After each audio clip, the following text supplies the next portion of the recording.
During Lent, we often focus on abiding, and Mary Magdalene specifically models abiding for us through her witness to the ministry of Jesus of Nazareth into the resurrected Christ.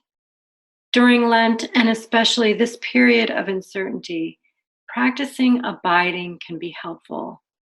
We are waiting. Waiting has been foisted upon us, but abiding through Jesus' teaching is something quite different than simply biding time. Jesus said, "Abide in me."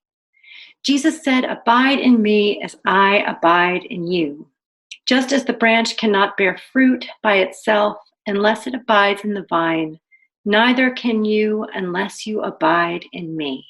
I am the vine, you are the branches. Mary Magdalene shows us through her ministry and companionship to Jesus what it means to abide. If we follow the direction of her spiritual path, we find her experience is the very definition of abiding. Abide meaning to wait for, await, to endure without yielding, withstand, to bear patiently, tolerate, remain stable, or fixed in a state, to continue in a place, meaning to sojourn. Mary Magdalene's witness began early on in Jesus' ministry.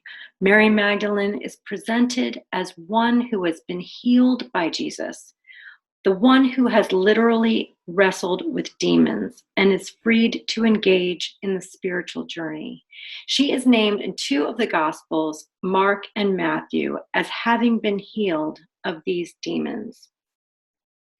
Her story sheds light on tangible elements of the spiritual journey, which include discernment, listening, forgiveness, witness and abiding, memory, and transformation. Each of these elements are part of an ongoing process that cycle in and through us as we journey in our spiritual direction. These elements don't follow in a necessary order, but grow within us as we grow into a deeper awareness of the movement of the divine encounter. She is the one named disciple who follows Jesus uncompromisingly from the time of her healing through his death into resurrection and the Christ. Her witness is marked by discernment as recognizing the divine encounter. Such discernment throughout the Bible is accompanied by metaphors for light, lamps, and illumination, which is why I used these themes in this sculpture of her. The fire that purifies, illumines, transforms, and brings us into new life is an essential part of the understanding of the Holy Spirit and of baptism. Baptism is symbolic of the Holy Spirit abiding in us. John the Baptist, prophesying of Jesus, spoke to the crowd, saying, "I baptize you with water, but one who is more powerful than I is coming. I am not worthy to untie the thong of his sandals. He will baptize you with the Holy Spirit and fire. His winnowing fork is in his hand to clear his threshing floor and to gather the wheat into his granary, but the chaff he will burn with unquenchable fire." This purifying fire is the gift of discernment. It is the power of the source that abides in us to burn with the light of truth. This discernment infuses spiritual practices such as Lectio Divina and African Bible study, spiritual direction, whether it's one-on-one or group spiritual direction, meditation, and centering prayer. In all of these scenarios, listening and silence are the main vehicles for engaging the Spirit and one another. We are listening to one another for where the Spirit abides in us, the center from which we create meaning. And in Christianity, we believe this is a gift that has been bestowed on us by God through our baptism, this center from which we create meaning. Borrowing a metaphor from a Benedictine brother, this type of listening, this God centered attention that we use, can be likened to the magnifying glass, which, when directing light to a focused point, is capable of burning a hole in a piece of paper. When we use focused, God centered attention, we're entering into a purification of motive that burns with the fire of the Spirit.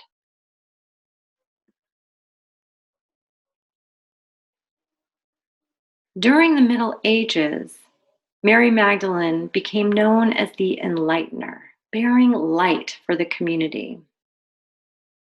Mary Magdalene is the only disciple who is named present at the tomb in all four Gospels. She is the one who guides us into this place of abiding by torch. Her sojourn with Jesus into the Christ includes this period of uncertainty, waiting, fear, and grief. This unclear or dark place of waiting is where silence and contemplation can help guide us. Jesus is often found praying alone in the Bible. Go into your inner room, he says, to pray. Embracing such time for prayer unveils the Spirit in our midst.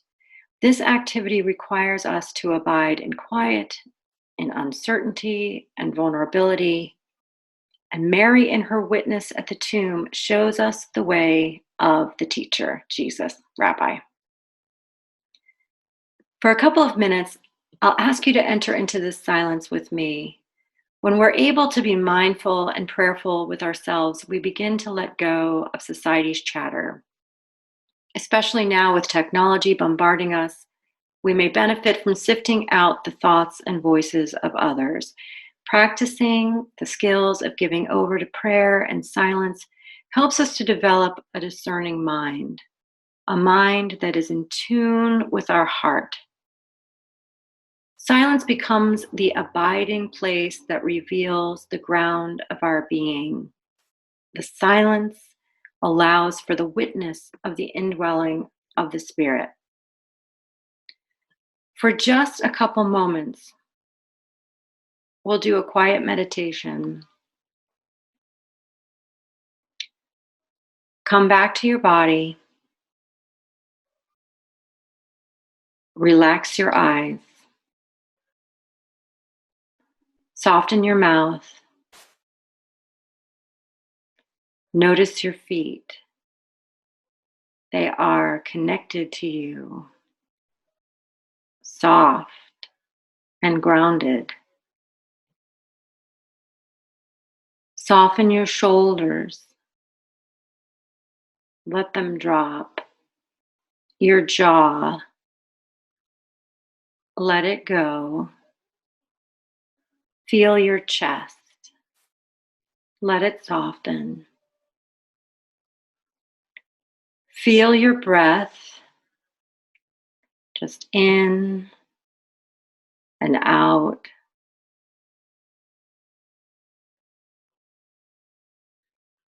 Feel your heartbeat.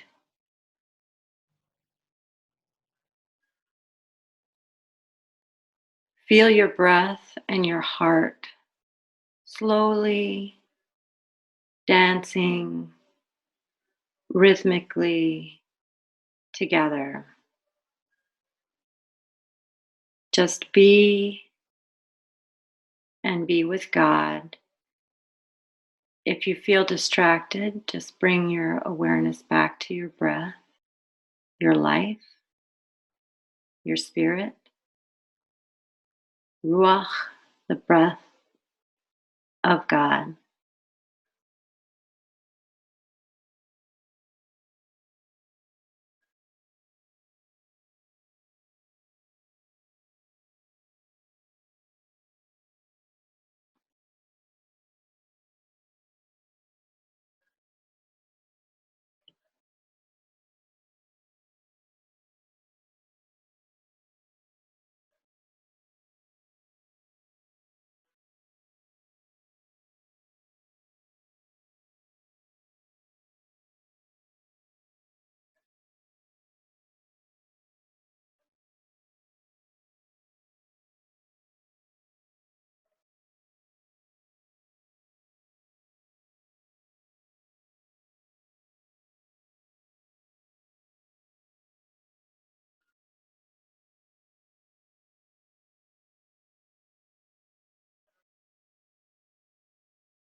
Amen.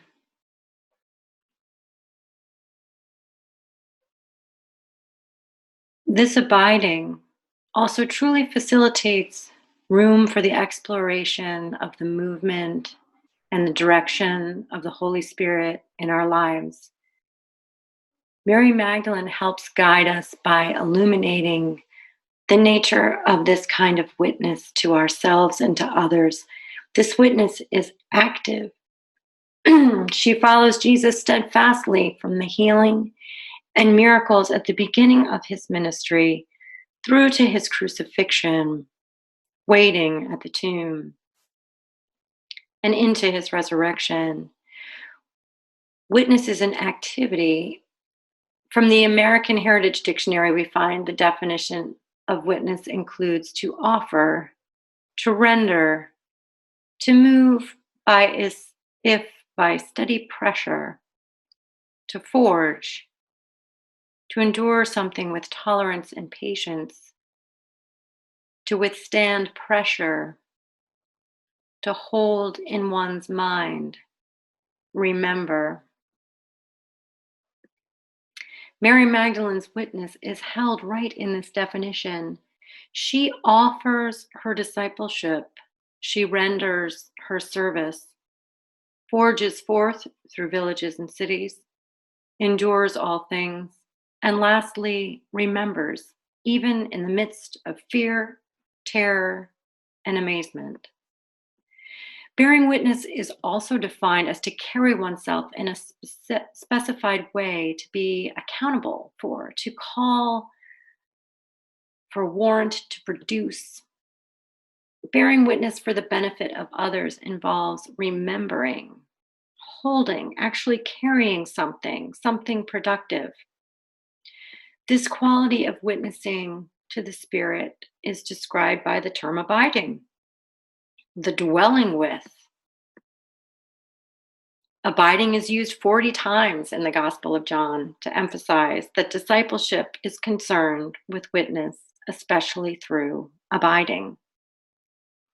And while John emphasizes the term abiding, the other Gospel writers instead use keep awake or stay awake as many as 12 times to direct attention to discerning God in their midst. These phrases also occur in the period just before Jesus is arrested, and they correspond directly to John's message, abide in me, which may suggest that keep awake is another equivalent of abide in me. All four Gospels identify Mary Magdalene at the cross. The consistent presence of Mary Magdalene tells us something about the arc of discipleship. As scholar Amy Jill Levine writes, abiding is about the realization of discipleship as a present reality, yet also with a future dimension. The root for abide means both to stay and continue in a place, sojourn in its sense of like a sub-journey. Mary Magdalene shows us the willingness to journey with Jesus into the Christ. Mary Magdalene's presence and waiting at the tomb in each of the four Gospels signifies the preparation that's necessary for transformation to unfold. This period of waiting and abiding acquaints us with our interior feelings, images of ourselves in relation to God, our personal witnessing, helps us to remember who we are and develop and integrate our spiritual nature in order to be witnesses to one another. It's always for the community. During times of real trial and heartache, Mary Magdalene shows us what it means to enter into the dark intervals of our life, to stay awake, and to remember that we are the beloved, that God abides in us as we abide in God. She returns to the tomb in all four Gospels. She is the one that guides us into this place of abiding by torch.